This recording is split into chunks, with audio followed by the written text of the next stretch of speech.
한 주간 잘 지내셨죠? 우리 옆에 있는 분들에게 한번 인사 나누겠습니다. 네. 인사하실 때 한마디 더 할까요? 건강하시기를 소망합니다. 네. 지난 주간 날씨가 많이 추워졌죠? 그래서 생활하다 보니까 갑자기 무릎도 더 삐걱거리고 그 다음에 추우니까 괜히 안 아픈 곳들도 한두 곳 더 생기는 것 같고 이렇게 힘들지 않습니까? 그런데 이렇게 날씨가 추워질수록 따뜻하게 사는 비결이 있습니다. 우리의 마음의 폭을 좀 더 넓히는 겁니다. 가정에서부터 아주 사소한 것이라도 마음을 좁혀서 보면 불편해 보이는 것들이 조금만 마음을 넓게 보면 넉넉하게 보이고 사랑의 손길이구나 이렇게 받아들여지게 됩니다. 그러면서 이런 품이 넓어지면은요, 한 사람 한 사람 내 마음속으로 들어오고 내가 또 그 사람 마음속으로 들어가면서 따뜻한 온기가 느껴지는 겁니다. 사람 사는 재미가 나오는 겁니다. 저는 우리 보혜교회 성도들이 이 성탄의 계절, 대림절 첫 번째 주간부터 주님의 성탄 축하하는 그 날까지 우리 주변에 있는 한 사람 한 사람을 품어주고 또 사랑하면서 이 추위를 여러분의 따뜻한 온기로 녹여주시고 또 하나님 사랑을 나눌 수 있기를 소망합니다. 성탄절 4주간을 대림절, 대강절이라고 얘기합니다. 예수 그리스도의 성탄을 축하하고 다시 오실 재림의 주님을 맞이할 준비하는 기간이 바로 이 대림절 기간입니다. 예수 그리스도가 이 땅에 오신 것은 어느 날 갑자기 아들을 보내서라도 얘네들 구원해야 되겠구나 라고 생각해서 하나님 아버지께서 결정하신 게 아닙니다. 우리 인류가 이 땅에 창조되어지고 타락한 그 순간부터 우리 하나님은 우리를 어떻게 구원하실까 계획하시고 분명하게 이 구원 계획을 따라서 우리 한 사람 한 사람을 살려낼 것을 계획하셨습니다. 그 계획이 창세기에부터 계시록까지 예수 그리스도를 통한 구원 사역임을 분명하게 보여주십니다. 오늘 우리가 함께 읽었던 14절 말씀도 보십시오. 하나님의 말씀이니라. 보라, 내가 이스라엘 집과 유다 집에 대하여 일러준 선한 말을 성취할 날이 이르리라. 이스라엘과 유다의 집, 지금 현재 이 두 나라가 다 멸망했지 않습니까? 멸망하고 꿈도 없고 소망도 없는데 이들을 향하여서 하나님이 주신 선한 말, 약속이 반드시 성취될 날이 오고 있다는 겁니다. 어떤 날입니까? 포로로 잡혀갔지만 그들이 포로에서 풀려나서 해방되어져서 고국으로 돌아오게 될 날이 오고 있다는 겁니다. 이것을 좀 더 멀리 내다본다고 하면 예수 그리스도를 통하여서 이 땅에 참된 구원을 가져오실 하나님의 약속을 담아서 말씀하고 있는 겁니다. 핵심은 하나님의 약속은 반드시 이루어진다는 겁니다. 성취될 날이 오고 있다는 겁니다. 하나님은 어떤 일이든 하실 때 작정하고 행하십니다. 그리고 그 작정한 그날, 그때가 되어야만 이루어집니다. 즉흥적으로 일하지 않으신다라는 말씀입니다. 그래서 약속을 받은 하나님의 백성의 자세가 있다고 하면 그날과 그때가 오기를 기다리는 것입니다. 분명히 하나님이 약속하신 그날은, 하나님이 약속하신 그때는 우리에게 다가오기 때문입니다. 그런데 기다림이라는 것이 어렵습니다. 언제인지 분명히 안다고 하면 그때를 정해놓고 기다리겠지만 언제일지 모르는 그날과 그때는 분명히 있긴 있는데 마냥 기다려야 된다는 이런 중압감 때문에 기다리기가 쉽지 않다는 겁니다. 여러분, 그런데 보십시오. 예수 그리스도의 성탄을 맞이했던 동방 박사들은요, 평소에 별을 연구하고 여러 가지 천문학적 연구들을 하면서 살아가는 사람들이었음이 분명합니다. 그들은 별을 연구하다가 특별한 별을 발견하고 그 별을 따라와서 예수 그리스도의 나심을 축하하지 않습니까? 들에서 양떼를 쳤던 목자들도 보십시오. 주의 사자가 나타나서 말씀하실 때 그 말씀을 믿고 나아가서 아기 예수께 경배합니다. 적어도 예수 그리스도의 나심을 맞이했던 사람들은 자신의 삶에 충실하면서 하나님이 보여주시는 사인들을 간과하지 아니하고 그 사인을 잘 따라와서 아기 예수의 탄생을 축하했다라는 겁니다. 그런데 베들레헴에 사는 사람도 예루살렘에 사는 사람들도 분명히 예수 그리스도가 이 땅에 탄생하실 것이 예견되어졌고 또 여러 가지 징조가 나타났음에도 불구하고 준비하지 못한 사람들은 예수님의 성탄을 축하하지 못했습니다. 오히려 자신의 자리를 걱정했던 헤롯 대왕은 예수 그리스도의 태어남을 기준해서 해당되어지는 모든 아기들을 죽이는 이런 악을 행하기도 했습니다. 여러분, 우리가 그 날이 오고 있다는 사실을 알면서도 준비하는 사람은 맞이하고 하나님께 영광을 돌리지만 준비하지 않은 사람들은요, 오히려 그것을 공격적으로 반응하기도 하고 전혀 상관없이 살아갑니다. 그래서 사도 요한은 이런 우리들의 모습을 이렇게 묘사했죠. 빛 대신 하나님이 어둠 가운데, 세상 가운데 왔지만 어둠은 빛을 알아보지 못했다라는 겁니다. 아무리 어두워도 한 줄기 빛만 비춰도 모든 사람이 알고 모든 사람이 눈으로 볼 수 있는데도 불구하고 못 알아봤다라는 것은 좀 더 정확하게 표현하면 그렇게 받아들이고 싶지 않았던 거죠. 왜요? 준비가 안 돼 있기 때문에. 성경은 한결같이 이렇게 예수 그리스도의 오심 그리고 그날이 우리에게 다가왔을 때 반응하는 사람들의 모습을 통하여서 어떻게 그날이 우리에게 다가올 때 맞이하고 준비해야 될 것인지를 분명하게 교훈하고 있죠. 여러분, 이 말씀들을 보면 우리가 여기에서 다시 한번 마음에 새겨야 될 것은 우리들은 어떻게 해서든지 그날 그때를 하나님이 말씀하면 그때가 언제입니까? 그때를 좀 정확하게 알려주십시오 라고 반응을 하는데, 성경은 한결같이 정확한 때와 시를 알려주기보다는 어떻게 기다려야 된다라고 기다림의 자세를 가르쳐 주십니다. 우리가 신앙생활 할 때 보십시오. 그때와 그 시를 알기 원하는 사람들이 막 신앙적으로 열심히 있고 또 헌신적인 삶을 살아가는 사람인 것 같지만요, 그 반대일 경우가 더 많습니다. 우리가 원하는 삶을 살다가 주님이 오늘 그때가 되면 얼른 준비해가지고 잘 맞이해야지, 이런 마음이 있기 때문이죠. 여러분, 그런데 우리 주님이 우리에게 말씀하시는 것은 오늘 당장 내가 온다 할지라도 맞이할 준비를 하면서 살라는 거죠. 여러분, 준비가 되어 있는 사람은 언제 와도 상관이 없어요. 오늘 내게 주어진 일들을 성실히 감당하면서 오늘 예수 그리스도가 오신다 할지라도 맞이할 준비하며 살아가는 겁니다. 그래서 초대교회 성도들은 이런 준비된 마음을 그들의 인사를 통하여서 확인했던 겁니다. 마라나타, 주 예수님 어서 오시옵소서. 언제든 주님 오실 준비를 하면서 맞이할 준비를 하고 있었기 때문에 주 예수님 어서 오십시오라고 인사할 수 있지 않았겠습니까? 준비는 안 하고 어서 오십시오, 이것은 정말 마음에 담김이 없는, 마음이 없는 인사가 되지 않겠어요? 우리가 잘 준비하고 기다려야 된다는 건 우리의 생활 가운데서도 많이 경험하는데요.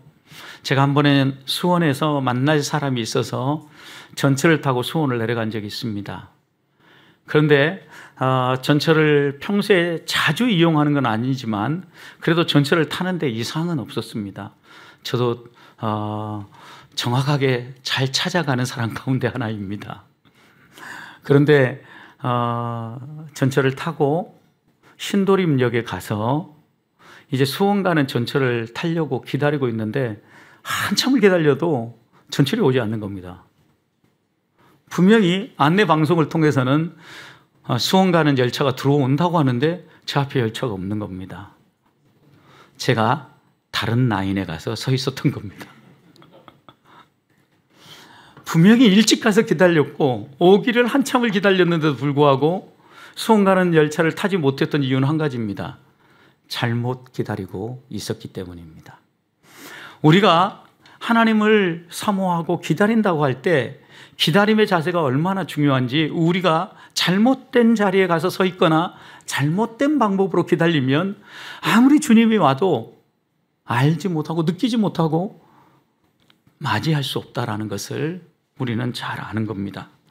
자, 그렇다고 하면 하나님이 우리에게 주신 약속은 반드시 성취되고 오리라고 하신 그날이 오면 반드시 하나님의 뜻은 시행되어지는데, 성취되어지는데 우리는 어떻게 기다려야 합니까? 무엇을 기다려야 합니까? 15절 말씀을 보십시오. 그날 그때, 주님이 오시는 그날이죠. 그날 그때 내가 다윗에게서 한 공의로운 가지를 나게 하리니 그가 이 땅에 정의와 공의를 실행할 것이다 라고 말씀합니다. 여러분, 하나님이 정하신 그날과 그때가 되면 다윗의 가지로부터 한 공의로운 가지가 나올 것을 말씀합니다. 그런데 여러분, 지금 이 다윗 왕조는 어떤 상황입니까? 몰락한 상황이죠. 완전히 망했어요. 그 왕조에서 새로운 왕이 태어난다는 것은 상상할 수도 없는 거죠. 그런데 하나님은 그런 다윗 왕조에서 한 공의로운 가지, 한 새 왕이 나올 것을 약속하고 있는 거죠. 이런 거죠, 여러분. 나무가 썩어버렸습니다. 고목나무가 되었습니다. 그런데 이 고목나무에서 새순이 돋아날 수 있겠습니까? 생명이 없어요. 완전히 죽어버렸어요. 그런데 하나님은 오늘 이렇게 얘기하고 있는 거죠. 그 고목나무에서 새로운 새순이 돋아나리라. 완전히 몰락한 왕조이고 포로로 잡혀가서 망해버린 나라이기 때문에 이런 나라에 새로운 왕이 대를 이어서 나온다는 거 불가능한 얘기죠. 그런데 하나님은 그 일을 행하시겠다라는 거죠. 사람의 생각에는 이것은 불가능한 일입니다. 그런데 여러분 생각해 보십시오. 사람을 창조하실 때도 하나님은 흙으로 하나님의 형상을 따라 빚으신 다음에 우리 사람을 만드셨어요. 그런데 그 과정을 다시 한번 상상해 보십시오. 흙으로 열심히 하나님의 형상을 따라 지으셨습니다. 딱 놔뒀습니다. 사람입니까? 아닙니까? 아직은 사람이 아닌 거죠. 그냥 조각일 뿐이에요. 점토로 우리가 빚어놓은 하나의 작품일 뿐입니다. 그런데 사람이 되도록 하나님은 그 작품에 생기를 불어넣어 준 거죠. 생명력을 불어넣어 준 거죠. 아무런 생명이 없는 그곳에 생명력을 불어넣어 주는 순간 살아있는 생명이 되었다라고 성경은 기록합니다. 결국 고목나무처럼 생명이 없고 완전히 몰락한 다윗 왕조이지만 여기에 하나님이 뭘 불어넣으면, 생명력을 불어넣으면 그것으로부터 뭐가 나와요? 가지가 나온다. 새로운 왕이 태어날 수 있다는 거예요. 그런데 그 왕을 이렇게 묘사합니다. 한 공의로운 가지. 여러분, 우리가 살아가는 이 세상은요, 온통 불의로 가득해요. 불의를 행하는 사람도 어떻게 포장을 잘하느냐에 따라서 의로운 사람이 되기도 합니다. 어떻게 보면 포장의 싸움이라고 해도 과언은 아닙니다. 내 본심을 들키지 아니하고 잘 포장만 되어지면 세상에서 나름 괜찮은 사람으로 살아갈 수 있기 때문입니다. 그렇기 때문에 하나님은 우리의 겉모습만 보는 게 아니라, 겉으로 드러나는 결과만 보는 것이 아니라 우리의 속마음, 중심을 보신다라고 말씀하시는 겁니다. 분명한 것은 이런 불의한 세상 가운데 하나님은 전혀 다른 왕, 의롭고 공평하신 한 왕을 우리에게 주시겠다라는 거죠. 예수 그리스도를 통하여 이루어질 새로운 나라의 왕입니다. 예수 그리스도입니다. 그런데 여러분 생각해 보십시오. 만약 나무가 살아 있었다고 하면 하나님의 이 역사가 드러날 리가 없어요. 한 공의로운 가지가 하나님의 손에 의해서 나타났다고 말할 수 없죠. 그 나무가 완전히 죽어버렸기 때문에, 다윗 왕조가 완전히 멸망해 버렸기 때문에 하나님 거기에서 새로운 왕조를 일으킬 수 있었던 거죠. 하나님은 하나님의 방법으로 우리 삶을 이끌어 가시는데, 우리도 역시 아담의 후손으로서 죄와 또 죄의 오용으로 완전히 멸망해 버렸기 때문에, 우리의 생각이 죄질 생각과 악한 행동으로 가득했기 때문에 이런 우리들에게 생명력을 불어넣고 우리를 다시 살려내기 위해서 예수 그리스도를 우리에게 보내신다라는 거예요. 그런 점에서 우리가 대림절을 기다릴 때 먼저 기다려야 되는 것은 그리스도의 오심을 기다려야 하는 것입니다. 분명히 예수 그리스도는 한 공의로운 가지로 우리 가운데 오십니다. 예수 그리스도를 통하여서 하나님이 이 놀라운 역사를 이루어 가실 것입니다. 다시 한 번 더 우리의 마음 가운데, 아무리 우리의 삶 가운데 소망이 사라져가고 앞날이 불투명해 보인다 할지라도 하나님이 나와 함께 하시면서 우리에게 열어놓으실 그날을 바라보면서 이 대림절 주님 맞을 준비를 하며 살아가는 성도들이 되시기를 주님의 이름으로 축복합니다. 두 번째 16절을 보면 우리가 기다려야 되는 것은 주님의 오실 뿐만 아니라 그 주님을 통하여서 이루어질 구원을 기다리는 것입니다. 16절 보십시오. 그날에 유다가 구원을 받겠고 예루살렘이 안전히 살 것이다 그랬습니다. 그날이 되면, 그날이 오고 있는데 그날이 되면 유다가 구원을 받는다. 유다가 포로에서 해방되어 고국으로 돌아오게 될 것이다. 여러분, 근데 하나님의 구원은 항상 이렇게 건져내고 구원하는 것의 끝이 아니죠. 구원받은 후에 구원받은 백성으로 살게 하는 거예요. 그래서 그 다음 예루살렘에서 안전히 살리라 라고 말씀하는 거죠. 애굽에서 이스라엘 백성을 건져내고 그들을 그냥 이제 내가 너에게 꿈꾸게 한 대로 살아가라 라고 그냥 내버려 두신 게 아니에요. 그렇게 살아갈 수 있도록 하나님은 훈련하셨어요. 어디에서요? 광야를 통하여서. 가나안에 들어갈 때까지 하나님은 부단히 그들을 다듬고 훈련하고 하나님의 언약 백성으로 주의 말씀을 따라 살아가도록 인도하셨죠. 하나님은 이렇게 우리를 인도하고 구원하시는 분이신데, 이 대림절 기간 하나님은 우리들에게 너희도 이렇게 주의 구원을 기다리고 주님 약속 안에서 안전하게 살아라 라고 당부하고 있는 겁니다. 우리 구원은 예수 그리스도 안에 있습니다. 요한일서 5장 12절 말씀을 보면 아들이 있는 자에게는 생명이 있고 아들이 없는 자에게는 생명이 없다 그랬습니다. 아들을 가지고 살아간다라는 의미가 무엇입니까? 아들이 있다라는 의미는 무엇입니까? 예수님을 내 안에 내 삶의 주인으로, 내 삶의 구원자로 모시고 살아간다라는 의미입니다. 예수님을 개인의 구주로 영접하고 그분을 붙잡고 그분을 의지하며 살아간다라는 것입니다. 우리는 언제나 이 사실을 놓치지 않고 살아가야 되는데, 가끔 내가 주인인 것처럼 주님과 아무런 상관없이 내 마음대로 살아갈 때가 많습니다. 예배할 때는 분명히 그리스도인인데 예배당을 나서서는 내 마음대로 사는 사람이죠. 내 안에 그리스도가 계신다라고 인정하는 사람이지만 삶은 인정하지 않는 거예요.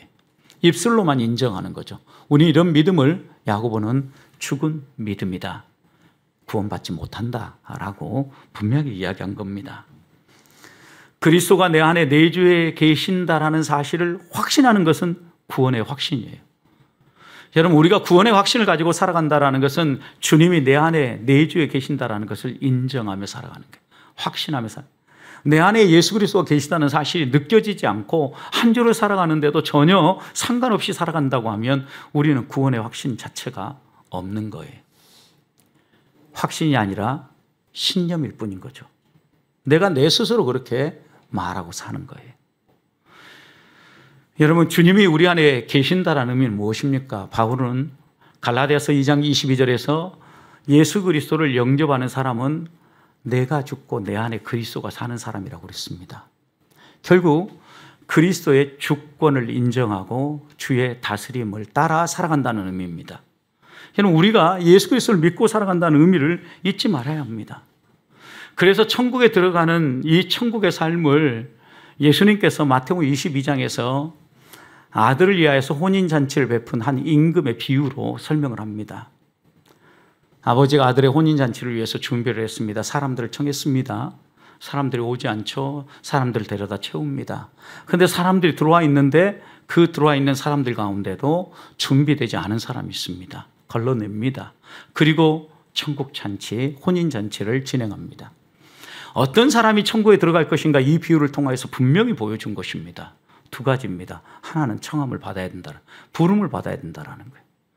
여러분, 청함을 받았는데도 응답하지 아니하고 내 일이 바빠요, 뭐가 있어요 라고 얘기하면서 거절한 사람은 혼인잔치에 참여하지 못했었습니다.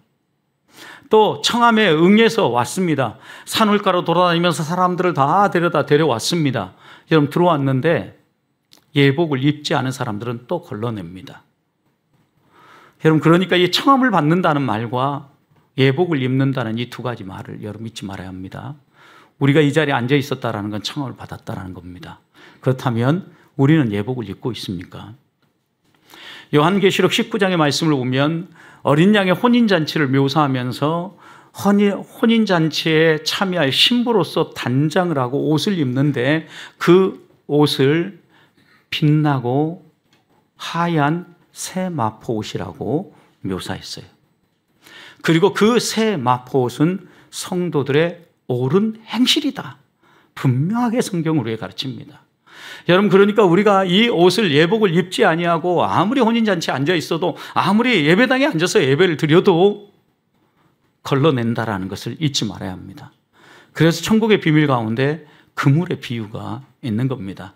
한 어부가 그물을 던져서 물고기를 잡지만 그 물고기 가운데 쓸 물고기야 다시 돌려보내야 될 고기들을 분류하지 않습니까? 여러분, 우리들이 하나님 앞에서 어떠한 삶을 살아야 될 것인지 분명하게 기억한다면 우리 주님을 모시고 살아가는 하나님의 사람답게, 청함받은 하나님의 사람답게 예수님을 내 삶의 주인으로 구원자로 모시고 내 삶에 선한 행실이 드러나야 하는 것입니다. 이렇게 살아가는 사람에게 약속하신 삶이 무엇입니까? 안전한 삶입니다. 예루살렘에서 안전히 살리라. 여러분, 우리가 얼마나 안전한 삶을 살기 위해서 예를 씁니까? 우리 주변에 도처에서 일어나는 재난을 보면서 얼마나 두려워합니까? 우리가 생각하면 생각할수록 끔찍한 일들이 순식간에 지나가죠. 그래서 우리는 어디가 안전한가, 무엇이 안전한가 항상 생각하면서 살아갑니다. 어렸을 때는요, 놀이기구도 위험해 보여도 그것이 스릴이라고 생각하고 열심히 잘 타고 놀았습니다. 지금은 나이가 들어서 그런 스릴을 즐기는 어른들은 많지 않습니다. 몇몇 분들이 이렇게 얘기합니다. 저는 돈 줘도 안 탑니다. 왜요? 생명의 위협을 느끼기 때문입니다. 그만큼 우리는 안전에 대한 매우 중요한 의식을 가지고 살아갑니다. 여러분, 그런데 보세요. 우리 주변에 이 안전을 확보하기 위해서 얼마나 우리들이 노력하는가? 우리의 집도요, 안전하게 지키기 위해서 여러 가지 시건장치를 하고 또 그 집이 위험한 요소가 없고 편안하게 누워 잠잘 수 있도록 모든 준비를 합니다. 가스레인지만 봐도 보십시오. 여러분, 안전밸브가 2중, 3중으로 있습니다. 왜요? 가스가 새 나오면 잠자다가도 죽을 수 있기 때문입니다. 안전을 위한 여러 가지 방어 장치를 우리 해놓고 안전하게 살고자 애를 씁니다. 여러분, 그리고 이런 안전을 무엇이 또 우리는 확보해 준다고 생각합니까? 인정하든 인정하지 않든 분명히 우리가 가진 재물인 것이 사실입니다. 재물이 많은 부분에서 우리의 안전을 확보해 줍니다. 왜냐하면 그만큼 투자하고 또 사용하고 하면 우리를 보다 좀 더 안전하게 지켜줄 수 있다라고 믿기 때문입니다. 그런데 이런 모든 안전장치들은요, 허점이 한두 가지씩 있어요. 그래서 우리 주님은 이렇게 말씀하셨죠. 너희가 이 땅에 쌓는 안전, 재물, 보화는 다 녹도 쓸고 점도 나고 도둑이 오면 언제든지 잃어버릴 것들이다. 그러니 너희가 여기에다 너희의 소망을 두지 말고 하늘의 소망을 두어라.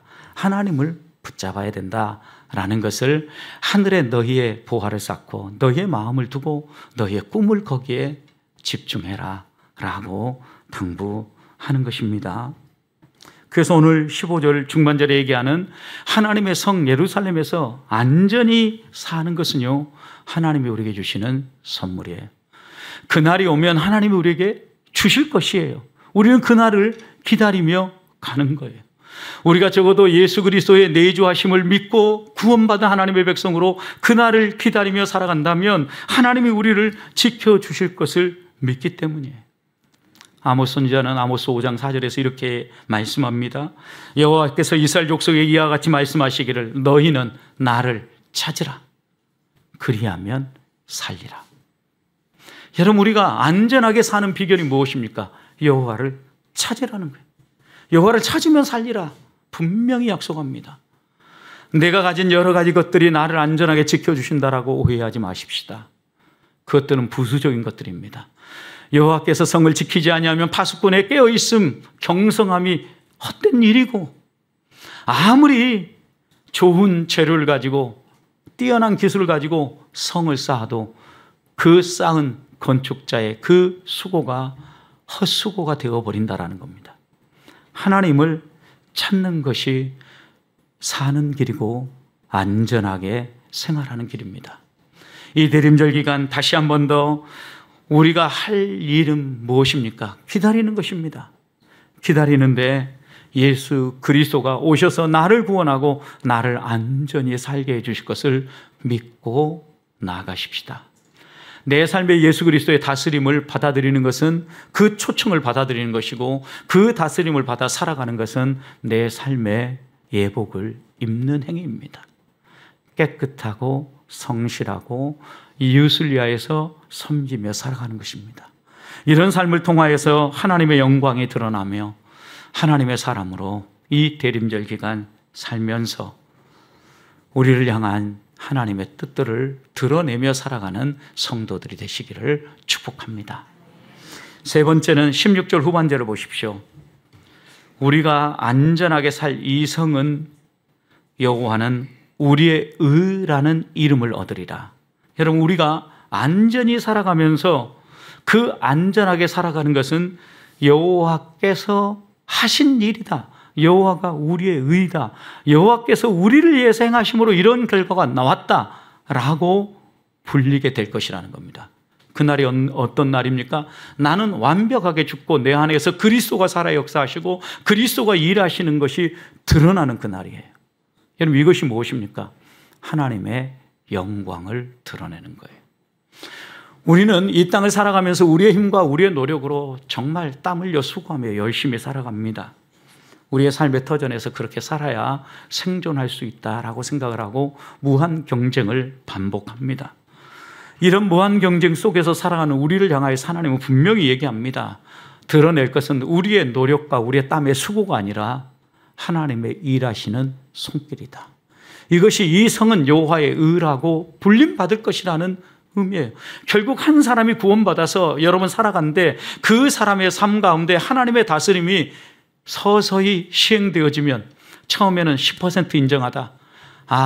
무엇만 내가 인정할까? 하나하나 선택을 하게 되지 않습니까? 그런데 어느 날 우리도 모르는 사이에 이 하나님의 다스림이 완벽하게 인정되고 나는 완벽하게 죽고 완벽하게 주님을 받아들이는 하나님의 통치가 시행되어지는 그날이 온다라는 겁니다. 여러분, 이것이 무엇입니까? 여호와는 우리의 의라고 드러내 보이는 거예요. 내가 완벽하게 죽지 않기 때문에 우리가 우리의 구원을 확신하지 못할 때도 있고, 우리의 열심과 우리의 노력을 하기 때문에 때때로 이런 생각이 드는 겁니다. 내가 이렇게 살다가 구원 못 받지. 아직도 내가 살아있기 때문에 이런 마음이 나오는 거죠. 완벽하게 하나님의 다스림을 인정하고 내 모든 걸 맡기면 나는 그 주님이 펼치시는 그 길을 향하여, 주님이 부르시는 그 길을 향하여 따라갈 따름입니다. 그 마지막은 분명히 약속하셨습니다. 안전히 살리라. 그리고 그 마지막에는 하나님의 영광이 드러나리라. 여러분, 세 번째, 그래서 우리가 기다려야 되고 또 드러내야 될 것이 있다고 하면 하나님이 나의 의입니다. 하나님이 어떤 분인가를 드러내는 거죠. 다른 말로 표현하면 하나님을 영화롭게 하는 그날이 오고 있다는 겁니다. 우리의 삶을 통하여서 하나님을 영화롭게 하고 하나님을 분명하게 찬양하는 방법 가운데 하나는요, 세상 사람들과 다르게 사는 거예요. 여러분, 세상 사람들이 어떻게 사는가 보십시오. 그들의 땀의 수고와 열심으로 그들의 가진 것을 드러내면서, 그리고 그 힘을 자기 나름대로 사용하면서 자기 존재감을 드러내고 살아가지 않습니까? 여러분, 하나님은 우리에게 이렇게 살라고 얘기한 거 아니죠. 하나님이 우리에게 주신 것은 섬기라고 주신 것이고 나누라고 주신 것이에요. 나를 드러내고 내 모습을 나타내라고 자랑하라고 주신 게 아니라는 거예요. 생각해 보십시오. 다윗의 가지로부터 나온 한 공의로운 가지는 완전히 죽어버린 왕조로부터 나온 거예요. 고목나무에서 나온 거예요. 살아있다고 하면 하나님이 하셨다라고 인정하지 않을 거예요. 완벽하게 죽어버렸기 때문에 하나님이 하셨다라고 우리가 인정하는 거죠. 여러분, 그런 점에서 생각해 보십시오. 우리가 예수 그리스도를 믿는다라는 것은요, 내 안에 예수님을 나의 삶의 구원자로 주님으로 모셔드린다라는 것은요, 내 삶 전부를 주님께 맡긴다라는 의미예요. 믿는다라는 건 맡긴다라는 거거든요. 우리는 어려울 때 확실히 맡깁니다. 여러분, 건강검진했는데 예상치 못했던 질병이 발견되어지고 생명을 이어본다고 생각해 보십시오. 아마 기도하지 말라고 해도 이분은 하나님을 찾고 의지하며 기도할 것입니다. 여러분, 이렇게 우리의 필요가 있을 때마다 맡기고 의지하는 것은요, 믿지 아니하는 사람도 똑같이 합니다. 생각해 보십시오. 물에 빠지면 스님들도 하나님을 찾는다고 하지 않습니까? 여러분, 이 얘기는 우리는 어려움 가운데서든 누구나 의지하는 본성을 가지고 있다라는 거예요. 누구나 찾는다라는 거죠. 여러분, 그런데 하나님이 원하는 것은 이렇게 필요가 있을 때마다 아쉬울 때만 하나님을 찾는 것이 아니라 내 삶 전부를 맡기는 거예요. 잘 될 때든 안 될 때든 기쁠 때든 슬플 때든 내 삶 전부를 하나님이 주관하신다라는 것을 믿고 맡기는 거예요. 여러분, 이것이 무엇입니까? 하나님의 다스림을 받아들이는 거예요. 나는 죽고 내 안에 그리스도가 사는 삶이에요. 주님이 내 삶의 주인입니다라고 인정하며 살아가는 그 삶이 구원받은 성도의 삶이에요. 구원받은 상태예요. 여러분, 그럼 여러분은 구원받으셨습니까? 내 삶의 상태를 보면서 우리가 하나님을 얼마나 인정하고 살아가고 있는가 돌아보십시오. 하나님의 다스림을 온전히 인정하고 그 통치권을 드러낼 때 안 믿는 사람들도 우리를 하나님의 사람으로 인정합니다. 생각해 보십시오. 하나님 우리의 마음 가운데 어려운 이웃을 보고 야, 도와줘라. 너 주머니를 열어서 섬겨라 라고 말씀했다고 생각해 보십시오. 여러분, 그때 순종하는 사람은요, 그 사람이 비록 자기 쓸 것이 부족했음에도 불구하고 나누면은요, 그걸 통하여서 세상 사람들은 다르게 보는 거죠. 야, 저 사람들은 다른 원리를 가지고 살아가는구나 라고 곰곰이 살펴보니까 우리 안에 있는 원리는 하나님이 주시는 사랑의 원리고 하나님이 우리에게 베푸신 은혜의 원리를 따라 살아간다라는 것을 발견하고 그들도 나도 그 하나님 믿어봐야 되겠다 다짐하지 않겠습니까? 결국 하나님이 나의 의라는 사실을 드러내는 방법 가운데 하나는 다르게 사는 거예요. 세상 사람과 나는 죽고 내 안에 그리스도가 살도록 하나님의 통치가 드러날 수 있도록 살아가는 것입니다. 행동으로, 입술로만 말하는 것이 아니라 행동으로 사랑을 실천하고 가정에서부터 교회에서 또 이웃들과의 관계 속에서 이렇게 행할 때 하나님께서 우리의 주인이시고 하나님이 나의 아빠 아버지심이 세상 사람들에게도 선명하게 드러날 것입니다. 이 대림절 기간 다시 한 번 더 하나님을 바라보면서 맞이할 준비를 하십시다. 하나님은 우리에게 약속하신 것을 반드시 이루어 주십니다. 반드시 이루어 주시는데 그 성취할 날이 오는데 그날 그때가 되어지면 우리 주님이 오십니다. 성탄하신 것처럼 다시 오십니다. 우리가 그날이 오고 있다는 사실을 기억한다고 하면 그 예수님을 나의 삶의 구원자로 주님으로 맞아들여야 합니다. 그 예수 그리스도를 맞아들이고 천국 백성으로 살아간다는 것은 두 가지를 점검하는 것입니다. 내가 초청받았는가? 초청받은 사람답게 예복을 입고 있는가? 예복을 입고 살아간다는 것은 우리의 삶에 하나님의 다스림을 인정하는 거예요. 하나님의 영광을 드러내는 거예요. 하나님을 영화롭게 하는 삶이에요. 욕심스럽게, 탐욕스럽게 욕심을 부리며 살아가는 것이 아니라 내가 가진 것이 비록 적고 내가 쓰기에도 바쁘고 내 스스로 나의 안전을 확보하기도 어렵겠지만 나를 지키고 나를 보호하시는 분이 하나님이라고 믿고 말씀하실 때 그분의 뜻을 따라 흘려보낼 줄 알고 섬길 줄 알고 품을 줄 알고 나눌 줄 아는 이런 하나님의 백성으로 다름을 보여주며 살아갈 때 예수 그리스도가 오고 계시는 그날이 기다려지고 마라나타 주 예수님 어서 오시옵소서 라고 인사했던 초대교회 성도들처럼 살아갈 수 있으리라고 믿습니다. 이렇게 주님의 오심을 준비하고 맞이하는 성도들이 되시기를 주님의 이름으로 축복합니다.